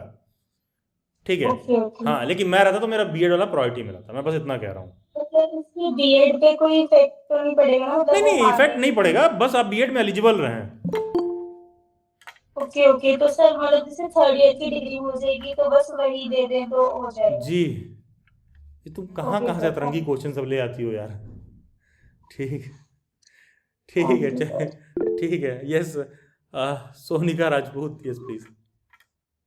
Good evening sir. Good evening Sonika. Sir actually मेरे को एक कन्फ्यूजन है सर, मैं एनईपी 2020 बैच का अभी थर्ड ईयर चल रहा है मेरा, मतलब 4 ईयर ग्रेजुएशन है, तो मैं अभी 6 सेमेस्टर में चल रही हूँ। ठीक तो है, सर अभी हमने कॉमन एंट्रेंस दिया है 03 कोड का सीयूटी। ठीक तो है। सर मेरी कंफ्यूजन है कि हमारा 4 ईयर ग्रेजुएशन है, उसमें मतलब एमए का मतलब वो तुम्हारा कैसे होगा 4 ईयर मतलब? ग्रेजुएशन नहीं है सोनिया, तुम्हारा ग्रेजुएशन तो 3 ईयर का ही है। हाँ हाँ हाँ सर, मैं समझ रही हूँ। तो हाँ, लेकिन सर जो हमारी बीएड होगी वो क्या इंटीग्रेटेड कोर्स होगा कि मतलब हम एमए के बाद एमए नहीं करनी है, मतलब डायरेक्ट बीएड, मतलब वो कुछ कंफ्यूजन हो गया, मुझे समझ नहीं नहीं नहीं आ नहीं रहा नहीं है। नहीं, आपने बीएड इंटीग्रेटेड में एनरोल किया था? सर मतलब मैं अभी ग्रेजुएशन बीए चल रही हूँ, मेरा एजुकेशन मेन सब्जेक्ट है मेजर। नहीं, ठीक है, तो आपने इंटीग्रेटेड कोर्स में एनरोल किया था या normal graduation? Sir normal graduation. तो नॉर्मल ग्रेजुएशन में एनरोल किया था तो ग्रेजुएशन कंप्लीट हो। आई एम एलिजिबल कि मैं 3 ईयर के बाद मतलब मैं कर सकती हूँ। हाँ, तो आप मतलब ड्रॉप करके हमारा अपना बीएड कर सकती हैं, ठीक है। तो उसको इंटीग्रेटेड मत समझो, अब तुम बीएड 2 साल का ही करोगी, वो इंटीग्रेटेड वाला अलग केस है, ओके ओके ओके, अब समझ आई। ठीक है। मतलब एनईपी का फिर उसमें कोई रोल नहीं हाँ होगा। हाँ, नहीं, वो जो बीए बीएड वाला है वो अलग चैप्टर चल रहा है, आईटीईपी वाला जो है वो अलग चैप्टर है। तुम ये ना मत कहो कि हम 3rd ईयर में ड्रॉप करके बीएड कर लेंगे तो हमारा एक ही साल में हो जाएगा, क्या वो तो बच्चा 1 साल और देता है ऑनर्स के लिए। Okay sir, okay sir. जैसे तुम 3 के बाद 1 ईयर और जो करने की बात कर रही हो, जैसे जो मानसी चिटकारा जो भी कह रही थी, तो क्या कह रही है, 1 साल और करेगी तो ऑनर्स हो जाएगा, हाँ हाँ बिल्कुल। ठीक है। तो अगर आपको नॉर्मल बीएड में एडमिशन लेना है तो वो छोड़ के अपना सीधे बीएड में एडमिशन ले सकते हैं आप। ओके सर, थैंक यू, यही डाउट था, समझ हाँ, नहीं ठीक है, आया। Okay, thank you so much sir. Okay, thank you Sonika. And please देखिए यार, कोई भी ऐसा बच्चा है जो मान लो डेली बैठ से किसी एग्जिस्टिंग प्रिपरेशन क्लास में, देखो हम लोग तो ये सब बातें एंटरटेन भी करते हैं। कोई बैच बहुत पहले कंप्लीट हो चुका है, तुम कोई मॉक सॉल्व कर रहे हो, किसी क्वेश्चन में कोई प्रॉब्लम हो रहा है, इसके लिए ऐसा नहीं कि फैकल्टी रात में 1 बजे आपके लिए अवेलेबल है, आप उसको इंस्टा पर मैसेज करोगे। जैसे कोई बच्चों ने मुझे मैसेज किया था, रात में मैं 2 बजे देख रहा हूँ इंस्टा मैसेज किया, सारी वाला क्वेश्चन सॉल्व कर रहे हैं, प्रॉब्लम हो रहा है। मतलब रात में 2 बजे जो है मैं पता नहीं क्या कर रहा हूँ 2 बजे। तो आप ये चीज़ समझिए, तो जब डाउट सेशंस होता है तो उसमें क्वेश्चंस रखिए, सॉल्व करके रखिए, ठीक है। तो जब डाउट सेशन होगा तो करा दिया जाएगा, कोई दिक्कत नहीं है। Yes Jyoti Kumari, yes please. Sir MA appearing में नेट दे सकते हैं यस क्या? यस, बिल्कुल दे सकती हैं, 100% एलिजिबल है। तो मैं ये चाहती थी कि जैसे मैं टीचिंग फील्ड में जल्दी मतलब जाना चाहती हूँ, मतलब ज्यादा अपॉर्चुनिटी किधर है, एमए के बाद या फिर डीएलएड बीएड के थ्रू? दोनों में नहीं है, ज़्यादा अपॉर्चुनिटी सबसे ज़्यादा चाय बेचने में। यस, ट्रूथ तो यही है, क्योंकि तुम जिस अपॉर्चुनिटी की बात कर रही हो, तुम सोच रही हो कि गवर्नमेंट जॉब किस में मिलेगा। नहीं, नो सर, वो बात नहीं है, गवर्नमेंट जॉब हो या फिर प्राइवेट कोई भी। तो भैया नेट teaching वाले तो स्कूल भाई में। झुंझुना बजा रहे हैं, अगर उनका जेआरएफ और अपना निकले तो, अगर स्कोप की बात है तो। और तुमको तमाम डीएलएड वाले भर भर के बेरोजगार मिल जाएंगे, तो डिग्री किसी स्कोप का पैरामीटर नहीं है। इसीलिए मैंने कहा कि चाय बेचने में स्कोप ज़्यादा है, क्योंकि डिग्री जो है कोई नौकरी का पैरा नहीं। आप लोग इस बात को बहुत ज़्यादा मजाक में मत ले जाइए, थोड़ा मैंने ह्यूमरस वे में चाहे कहा उस बात को, लेकिन डिग्री किसी अर्निंग स्कोप का पैरामीटर नहीं है। तुम ये नहीं कह सकते कि हम डीएलएड कर लेंगे, हम नेट जेआरएफ कर लेंगे तो मेरा किस में ज़्यादा स्कोप है। अगर वाकई में तुम्हारे आने से पहले उस फील्ड में बहुत सारा स्कोप रहा था, तो पिछले 3 दिन के सेशन में जो तमाम डीएलएड बीएड वाले बेरोजगार बैठे हुए थे, तो वो उस स्कोप को भजा लेते जाके। क्यों नहीं वो लोग भजा ले रहे हैं जाके? अगर वाकई मान लो तुम कह रहे हो डीएलएड के बाद बहुत स्कोप था, तो कल 3 दिन के सेशन में बहुत सारे लोग ज्वाइन थे, ठीक है। तो उन लोगों को तो उस स्कोप से उनको एडवांटेज मिल जाना चाहिए था फिर तो ये डिपेंड करता है कि आप किस चीज़ में कर ले रही हैं, किस चीज़ में आप सक्सेसफुल हो पा रही हैं, ठीक है। जैसे मान लो आप जो नेट जेआरएफ डीएलएड की बात कर रही हैं, वैसे जो बात मैं आपसे एक्सप्लेन कर रहा हूँ, थोड़ा आपके लेवल से ऊंची बात मैं कर रहा हूँ समझने के दृष्टिकोण से। देखो, तुम सिर्फ डिग्री लेने की बात कर रही हो, मैं बात कर रहा हूँ कि अगर आपको जॉब का बात आएगा तो वहाँ पर डिग्री एक पैरामीटर नहीं है। डिग्री तो महज ठीक है, एक एलिजिबिलिटी क्राइटेरिया है, उसके बाद आपकी काबिलियत है तो आप सेलेक्ट हो जाइए, ठीक है। जिसमें आपका सिलेक्शन हो जाए उसी में स्कोप है, जिसमें ना सिलेक्शन हो तो किसी चीज़ में स्कोप नहीं है, ठीक है। यहाँ आधे से ऊपर लोग, आप खुद देखिएगा, आप लोग सेल्फ इवेल्युएट करके देखिए, अपनी अंतरात्मा से पूछिए, यहाँ पे 90% लोगों को अभी बैंक क्लर्क की जॉब मिल जाए ना गवर्नमेंट, वो सारा ही टीचिंग उचिंग का फील्ड छोड़ देंगे, ठीक है। तो जिसका उसमें मिल जाए भाई उसको, ठीक है। तो लोग स्कोप से आप क्या समझती हैं, बहुत वाइड टर्म है। तो ये सब यूट्यूब पर बेवकूफ़ बनने के लिए ठीक है कि दोस्तों डीएलएड में ज़्यादा स्कोप है, इसमें ज़्यादा टीचिंग की सीट आती है। ज़्यादा टीचिंग का सीट आता है इसका क्या मतलब तुम सेलेक्ट हो जाओगे? ये भी एक क्वेश्चन मार्क है। मान लो कहीं पर ज़्यादा सीट आता है तो क्या आप सेलेक्ट हो जाओगे? ये भी एक क्वेश्चन मार्क है, ठीक है। ये सब चीज़ें भी होती हैं, तो मतलब मुझे लगता है कि थोड़ा सा राइट क्वेश्चन चूज करिए, ठीक है। हाँ, यस आरती। सर एक्चुअली मैंने जस्ट बीए किया है, मैंने मास्टर्स नहीं किया है, फिर देन मैंने फॉर्म फिल कर दिया था आईपीबीएड का, स्पेशल एजुकेशन का, तो उसमें आगे कोई प्रॉब्लम तो नहीं होगी? नहीं, कोई प्रॉब्लम नहीं होगी, ठीक है। आप बिल्कुल एलिजिबल हैं, ठीक है। Okay, thank you. Then I come to Tarannum ji. Tarannum sir, Daily Bite पे वैसे नेट की प्रिपरेशन कराई जाती है? पेपर 1 की प्रिपरेशन कराई जाती है, हिस्ट्री का जेआरएफ का प्रिपरेशन होता था डेली बाइट्स पर, तो सिंस मेरे को टाइम की अवेलेबिलिटी के कारण जो है नहीं होता है, ठीक है। अदरवाइज हिस्ट्री की प्रिपरेशन कराई जाती है और पेपर 1 का प्रिपरेशन कराया जाता है। पेपर 1 नूपुर मैम करवाती हैं पूरा प्रिपरेशन। तो सर उसकी डिटेल वगैरह जैसे हमें आप कैसे व्हाट्सएप हैंडल मिलेगी को मैसेज मतलब? कर दीजिए कि हमको पेपर 1 के लिए ज्वाइन करना है, ओके ओके ठीक है। पेपर 1 का प्रिपरेशन डेली बैट्स में कराया जाता है। पेपर 2 में बहुत सारे सब्जेक्ट हैं, तो जैसे मान लो पहले मैं हिस्ट्री पढ़ाता था, अब यार मतलब मेरे पास लिटरली टाइम स्लॉट पे टाइम नहीं रहता कि नेट जेआरएफ के लिए मैं हिस्ट्री की क्लास लूँ, तो इस वजह से नेट जेआरएफ क्लास नहीं होता है। अब हम लोगों के क्या है क्लासेस, आप शायद हमारे बैच में रही भी हैं तरुण में, if I am not wrong. तो अब हम लोगों के लिए ना मतलब टीचर के लिए ऐसे अवेलेबल रहना ज़रूरी है, वही क्लास हर बच्चे के साथ नए सिरे से हम लोग पढ़ा रहे होते हैं, ठीक है। तो इसीलिए जो है नेट जेआरएफ का क्लास नहीं होता हिस्ट्री वाला, पहले होता था, अब टाइम का थोड़ा इशू रहता है तो नहीं हो पाता है, ठीक है तरन्नुम। ओके हाँ, anyone else any doubt, otherwise I will wrap up the session. ठीक है, देखिए कोई बीच में पूछ रहा था कि सर मैं कंफ्यूज हो गई, मैंने बीए कर रखा है, ये कर रखा है। देखिए प्लीज, अगर आप इस तरह से कंफ्यूज होते रहेंगे तो इसका सिंपल सा मतलब है कि आप अपनी ज़िंदगी का भविष्य जो है केवल यूट्यूब पर तलाशते हैं। थोड़ा सा आप खुद एडवर्टाइजमेंट डाउनलोड करिए, थोड़ा सा खुद एलिजिबिलिटी क्राइटेरिया रीड करिए, और जैसे मान लीजिए मेरे बहुत सारे यूट्यूब पर भी लेक्चर हैं, आप सभी लेक्चर में मैं देखोगे ऑफिशियल एडवर्टाइजमेंट शो करता हूँ आप लोगों को कि ये इन्फॉर्मेशन कहाँ से है, ये बात कहाँ लिखी हुई है। अगर आप वाकई में एक ढंग के एस्पायरेंट हो ना, तो एक ढंग का एस्पायरेंट तो भाई डाउनलोड करके पढ़ता है। एक बंदा जिसको सेलेक्ट होना होता है ना, वो तो जाके चेक करता है कि क्या दिया हुआ। जिसको सेलेक्ट होना है, जो ढंग का एस्पायरेंट है, जिनकी आबादी ऑलरेडी बहुत कम होती है, ठीक है, तो आप वो ट्रेट ले आते हो, आप उसको रीड करते हो, थोड़ा देख के आते हो, तब आप इस सेशन में ज्वाइन करते हो, तो आप बेवजह की चीज़ों से कंफ्यूज नहीं होते हो। अदरवाइज आप लोटे की तरह हो, ढोलक या लोटा कह लो, घड़ा जो होता है ना कि बस ऐसे रख दिया और छोड़ दिया, तो कभी इधर ढरक रहा, कभी उधर ढरक रहा, कभी इधर से किसी ने धक्का दे दिया, उधर चला गया, तो आपका एक स्टांस नहीं है किसी बात पर लेकर, ठीक है। और जैसे किसी ने स्कोप वाली बात कही, वो बात मैंने चाहे ह्यूमरस वे में कहा, स्कोप का तो ऐसा है कि तुमको अभी 4 लोग बैठ के गाइड करते, भाई बीएलएड ही असली चीज है, बीएलएड में सब कुछ होने वाला, तुमको लगेगा हाँ बीएलएड में स्कोप है। फिर तुमको 4 गुरुजी लोग मिले, उन्होंने कहा नहीं बेटा ये तो गलत डिग्री ले लिया, तुमको बीएड करना चाहिए था। तुम्हें लगेगा अच्छा बीएड में असली स्कोप है, वो रह गया मेरे से। और मिस क्या हो रहा है कि कुछ सीख कर कुछ काम करना, ठीक है, कि कुछ स्किल सीखें और कुछ अपने आप को एम्प्लॉयमेंट के नज़रिए से देखें, और एक मिनिमम बेसिक डिग्री ले लें जिससे हमारा 2-4 गवर्नमेंट जॉब्स में एलिजिबिलिटी तय हो जाए, ठीक है। तो जैसे लोग कहते हैं कि किस फील्ड में स्कोप है, 12th के बाद बच्चा जाता है कौन से फील्ड में जाए सबसे ज़्यादा स्कोप है।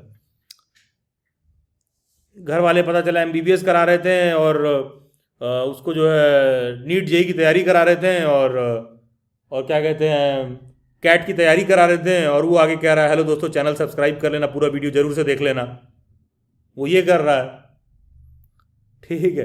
तो स्कोप तो एक टोटली बहुत वाइड टर्म है, तो let us be very clear with questions कि हम जो तमाम स्कोप की रिगार्डिंग बात करते हैं, वो कहीं ना तो कहीं हम इसके रिगार्डिंग बात कर रहे होते हैं कि हमारा गवर्नमेंट जॉब का एलिजिबिलिटी क्राइटेरिया लेकर क्या सेट बैठेगा, ठीक है, ये सारी चीज़ें। तो थोड़ा सा इन सब चीज़ों पर ना करियर में थोड़ा सा स्पष्टता रखिए, और ये सब मत सोचिए कि मेरे अगल बगल कोई गाइड करने वाला नहीं है। अरे भाई बाकी के लोगों के घर भी अगल बगल कोई गाइड करने वाला नहीं है, ठीक है। ऐसा नहीं है कि आपका प्रॉब्लम यूनिक है, जितने लोग यहाँ बैठे हैं हर कैंडिडेट से आप बात करके देखिए, आपको पता चलेगा उनके साथ भी बहुत सारे चैलेंजेस हैं। बहुत सी लड़कियां, उनके घर वाले कह रहे हैं भाई शादी करा देंगे अगले साल, 2 साल में शादी करा देंगे, वो अलग प्रेशर है, उसको समझ में नहीं आ रहा है कि 2 साल में क्या स्किल सीखें और कैसे सेलेक्ट हों। तो अगर आप देखेंगे तो बहुत सारे लोगों के साथ बहुत तरह का चैलेंज है। कोई लड़का है, पता चलेगा घर में कोई कमाने वाला नहीं है, घर वाले कह रहे हैं तुरंत तुम बेटा साल भर ज़्यादा नहीं दे पाएंगे, जल्दी से जल्दी सेलेक्ट हो, ठीक है। तो हर कैंडिडेट के साथ अलग अलग इशू है भाई। तो सबसे पहली ज़रूरत आपकी ये है कि सही उत्तर के बजाय सही प्रश्न ढूंढिए कि मेरे लिए इस पॉइंट ऑफ टाइम पर जिंदगी में सही प्रश्न क्या है, ठीक है। फिर स्कोप आपको पर्याप्त सभी फील्ड में मिल जाएगा। जो भी ठीक ठाक स्किल्ड लोग हैं, इंटेलिजेंट लोग हैं, वो इंडिया में खाए बगैर नहीं मर रहे हैं, वो लाखों करोड़ों यहीं कमा रहे हैं, इंडिया में ही कमा रहे हैं जिनको कमाना है, ठीक है। तो थोड़ा सा इस पर नजरिया ना, थोड़ा सा आप लोग ब्रॉडर प्रॉस्पेक्ट रखिए। बाकी का डेली बाइट्स और ये सारी चीज़ें तो बस एक माध्यम मात्र है कि हम आपको टीचर एजुकेशन के फील्ड में गाइड कर रहे हैं।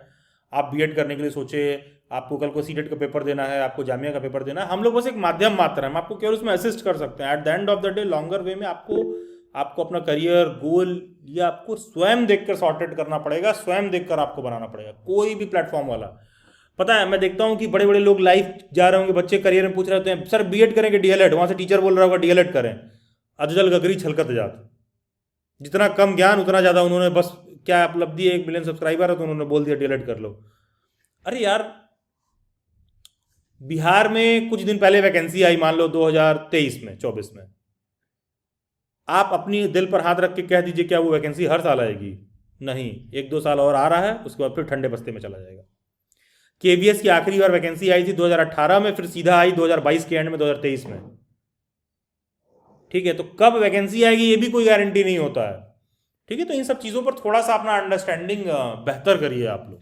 ठीक है, जितना ज़्यादा उसको जानेंगे, और किसी का कोई मदद करने वाला नहीं है। Lots of platforms are available जो आपको गाइड करेंगे, जो थोड़ा बहुत जेन्युइन गाइडेंस आपको दे दे। वो 100 रुपये लेके भी दे दे तो भी बहुत बड़ी बात है। समस्या तो ये है कि पैसा देने के बाद भी नहीं हो रहा है काम। समस्या ये है, समस्या ये नहीं कि पैसा नहीं दे सकते हैं, समस्या ये है कि पैसा देने के बाद भी नहीं हो रहा है। ठीक है, तो ये चीज़ है, थोड़ा सा ये ध्यान रखिए। एंड आप जो भी कैंडिडेट्स हैं, आप फर्स्ट टाइम आए हैं, आप देखो कि इस सेशन में, ये ओपन सेशन है, यहाँ बहुत सारे डेली बैट्स के बैच के स्टूडेंट बैठे हैं। ठीक है, वो कुछ भी माइक ऑन करके मेरे से पूछ सकते हैं, कुछ भी मेरे को फीडबैक दे सकते हैं। ठीक है, 90% प्लेटफॉर्म पर पता क्या होता है, आज जो बच्चा ज्वाइन किया है उसके बाद पब्लिक के सामने कभी उस बच्चे का इंटरेक्शन ही नहीं कि उसका कैसा कोर्स पे उसका फीडबैक है।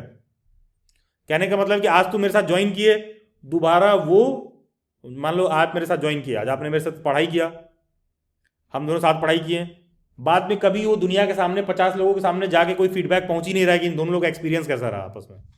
हमारे यहाँ ओपन सेशन होता है भाई, हमारे यहाँ कोई बैच का स्टूडेंट है तो पढ़ा है, तो इसी सेशन में आके, मुझे नहीं पता कौन बैठा हुआ है, कौन बैच का नहीं है, वो आके ओपन फीडबैक दे सकता है। तो लेकिन इतना मिनिमम बेसिक लेवल पर हम लोग काम इंश्योर करते हैं कि वो पे किया है जिस उम्मीद से आया, एक हद तक चीज़ें हो जाए। एकदम परफेक्ट हो जाएगा ऐसा कुछ नहीं है। ठीक है, एकदम परफेक्ट हो जाएगा ऐसा कुछ नहीं, लेकिन एक हद तक हो जाए। तो आपका भी प्रायोरिटी यही होना चाहिए कि अच्छा भैया, फी देने के बाद भी एक मिनिमम बेसिक गाइडेंस हमको मिल जाए, उतना भी मिल जाए तो बहुत बड़ी बात है। ठीक है, अदरवाइज कोर्स और उसका क्या हो, तो हर प्लेटफॉर्म पर सब कोई कम चाहे ज़्यादा दे ही रहा है। ठीक है, चलिए खैर, जिनको भी कुछ डाउट एंड क्वेरी रह गया रुक जाएंगे। आज के सेशन को मैं यहीं रैप अप कर रहा हूँ, एंड नेक्स्ट कल सेशन में नॉन टीचिंग जॉब्स वगैरह बात करेंगे, आप उसको ज्वाइन करके समझ सकते हैं। वहाँ पर एलिजिबिलिटी क्राइटेरिया, ग्रेजुएशन वगैरह होता है, उस पर चर्चा करेंगे हम लोग। फिर हम लोग लाइब्रेरी साइंस, नेट जेआरएफ वगैरह, इन सब लाइब्रेरी साइंस और उसके बाद सीटेट वगैरह पर चर्चा करेंगे, एंड फिर जॉब रेडी स्किल वगैरह पर चर्चा करेंगे। देखेंगे किस किस तरह के लोगों को किस किस तरह की स्किल्स की आवश्यकता होती है। इन सारी बातों पर हम लोग डिस्कस कर रहे होंगे अपकमिंग सेशंस में। I will take the last question and I will wrap up the session. I will come to Pratibha Sahu. Yes Pratibha, yes please.